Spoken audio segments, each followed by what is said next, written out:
Hey, what's going on guys, Droids X3 here and welcome back to another Monster Hunter video. In this video we're going to be covering my updated builds from the previous video that I made a few months back.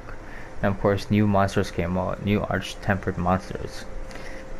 And so it's going to be 4 upgraded builds that I had previously. Alright, let's get started. Alright, so the first build I'm going to show you guys is the general charge blade build that I use for whatever monster I want to fight, just for if I want to have fun or whatever. It's equipped with the Empress Alma sticks, Master's Charm 3, and the mantles are temporal and fireproof. Though the mantles are personal preference, and I'm pretty sure everybody is running temporal mantle since this is the lifesaver mantle. For the headpiece we have the Kaiser Crown Gamma, Zoro Hide Gamma, Kushala Grip Gamma, Zoro Spine Gamma, Zoro Spurs Gamma. At attack of 648, white sharpness, 50% affinity with a 230 blast element, and impact file. And the defense status is right there in the bottom.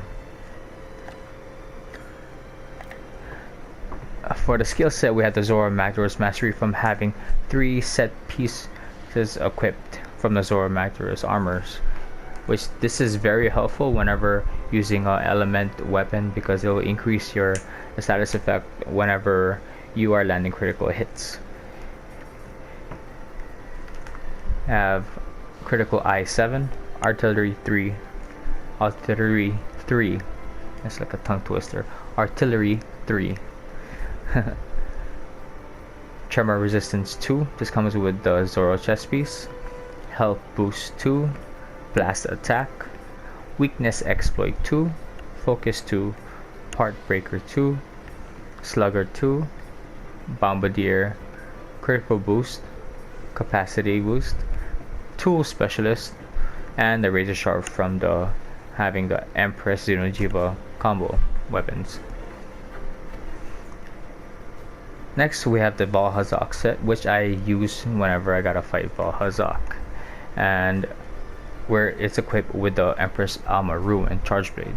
I have another build with the longsword, and it's pretty much the same thing. I just switch over the weapons whenever I feel like using either one. It has a Blessing Charm 3, which this is very helpful whenever you are fighting Vaal Hazak, because for the Blessing Charm it's Divine Blessing, and when it's active, reduce damage by 50%, which is useful whenever you are fighting Vaal Hazak because the fluvial damage will be cut in half and you will take a lot of damage from that. And this skill right here is very helpful. Again, the mantle is optional. For the headgear, we have the Zoro Headgear Gamma, Zoro Hide Gamma, Kushala Grip Gamma, Draken Coil Alpha, and the Zoro Spurs Gamma. As attack of 648, white sharpness, 30% affinity, 140 element, blast element, and the defense status is right there in the bottom. For the skills, we have the Zoro Magdaros Mastery for having 3 pieces of Zoro Magdaros armor, critical eye 7, artillery 3, divine blessing 3, effluvial resistance 3, which you must have. You better have this whenever you are fighting Vaal Hazak because it will be a pain and you will drag your whole team down if you are in a team. Windproof 2, just because it comes with it. The headpiece, tremor resistance comes with the chest piece. Blast attack, weakness exploit 2, focus 2, critical boost 1, power prolonger 1, capacity boost 1, and the haste and recovery skill from the Empress Alma Ruin. Next we have a charge blade weapon from the arch tempered called Taroth Siege. It's an ice charge blade, the Kajar Strongman Ice. And one thing I actually appreciate about the Call of Taroth weapons is that they kind of changed the design scheme for the Decay King Bomber to like parts of other monsters in the game, which I really appreciate. It's not really all gold like how the Taroth, regular Taroth weapons were. It's just different. So that's one thing I really appreciate that they did. So thank you for that, Capcom. Alright, so moving on, we have the Focus Charm. And the headpiece, we have Kaiser Crown Gamma, Draken Mail Alpha, Empress Vambraces Gamma, Kaiser Coil Gamma, Kaiser Greaves Gamma. Has attack of 684, blue sharpness, 60% affinity with 480 ice element, and the defense status is in the bottom. For the skills, we have Teostra's Technique, which prevents losing sharpness whenever doing critical hits. It's the same thing as the Drinking Armor set. Instead of 4 though, you equip 3. And with the monsters that we have currently, they do a lot of fire attacks. So using Teostra's armor is, I would say, better than the Behemoth armor set, the Draken armor set, because the Draken armor set is weak against fire, and you gotta equip 4. So I usually equip Teostra armors instead of the Draken armor. And moving on, we have Critical Eye 7, Artillery 3, Weakness Exploit 3. And for those of you who do not know, for charge baits, if you got Artillery, make sure you equip Artillery jewels to charge blades to all your builds. It'll increase your firepower. So yeah. Moving on, we have Latent Power 3 that comes with the coils, the waist piece. And Latent Power is, I think it's one of the underestimated skills that people talk about. Like for me, I like using it, and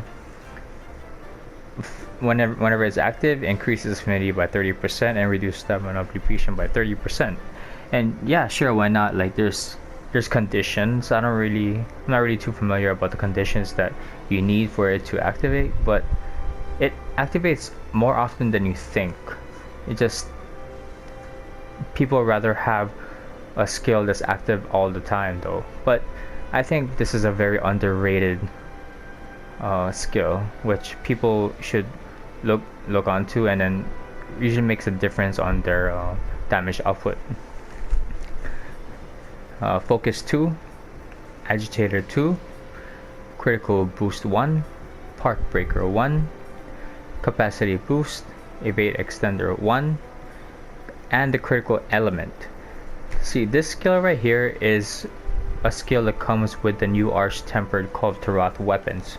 This increases your elemental damage whenever landing critical hits, which gives it a really big boost. So yeah, farm those Kovtaroth weapons while you can, because yeah, they're very powerful. And last but not least is my fire resist build.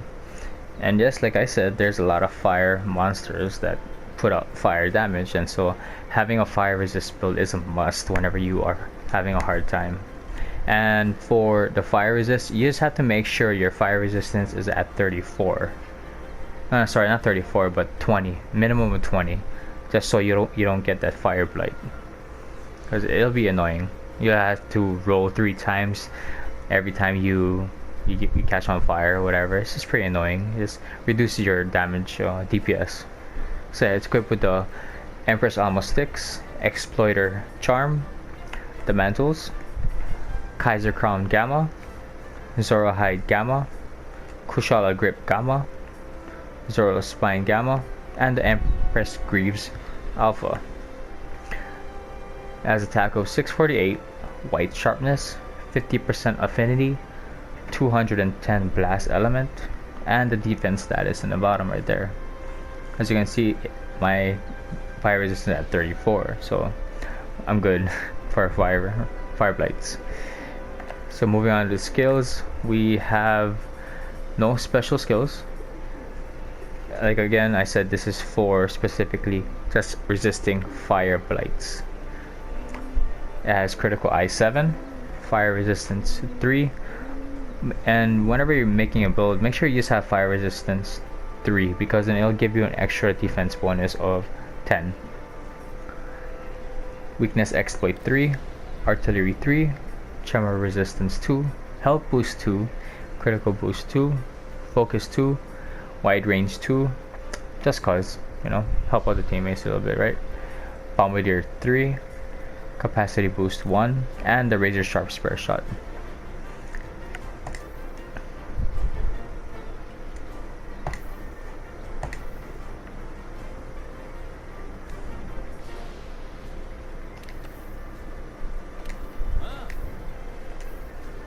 And so that's all of the weapons I have so far. There's others though, but then this, I think it's pretty much the one that will help you guys the most.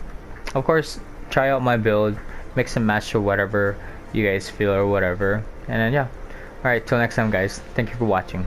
And if you liked the video, if it helped you out just by a little, please like and subscribe or comment down below. Alright, see you guys.